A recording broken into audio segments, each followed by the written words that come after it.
पलटण आत्महत्या प्रकरणामध्ये फडणवीसांकडून निंबाळकरांना clean chit देण्यात आली आहे आणि या प्रकरणामध्ये रणजितसिंह निंबाळकर, सचिन पाटलांचं नाव घुसवण्याचा प्रयत्न करण्यात आला असं फडणवीसांनी म्हटलंय। थोडी जरी शंका असती तर कार्यक्रम रद्द केला असता असं फडणवीसांनी स्पष्ट केलंय।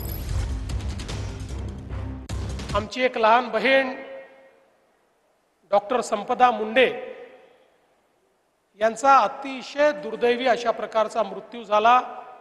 त्या आमच्या भगिनीने आत्महत्या केली आणि आत्महत्या करताना त्याचं कारण देखील आपल्या हातावर लिहून ठेवलं। पोलिसांनी तात्काळ जे आरोपी आहेत त्या आरोपींना अटक देखील केली। त्यातलं जवळपास सगळं सत्य हे बाहेर येत आहे आणि कुठल्याही परिस्थितीत आमच्या या लहान भगिनीला न्याय दिल्याशिवाय आम्ही स्वस्थ बसणार नाही, हा देखील निर्णय आम्ही घेतला।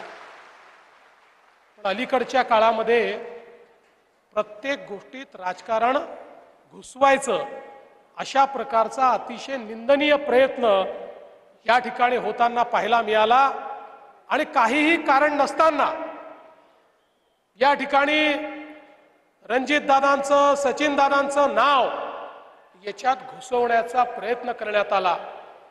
या महाराष्ट्राला देवाभाऊ माहिती आहे।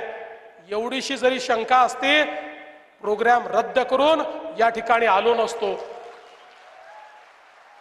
अशा बाबतीमध्ये मी पक्ष पाहत नाही, व्यक्ती पाहत नाही, राजकारण पाहत नाही।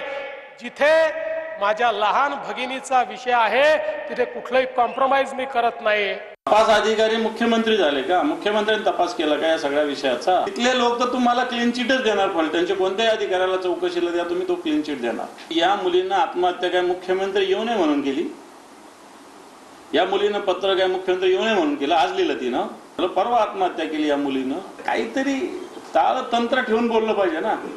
मुख्यमंत्री आले काय नाही आले काय, जनतेला काय फरक पडणार आहे? उद्या शिवसेनेच्या महिला आघाडीच्या वतीनं सगळ्या राज्यातल्या पोलीस अधीक्षक, पोलीस आयुक्तांना निवेदन स्वरूपात आंदोलन करा, निवेदन देणार आहे। परत 2-3 दिवसापूर्वी एका भगिनीचा मृत्यू झाला।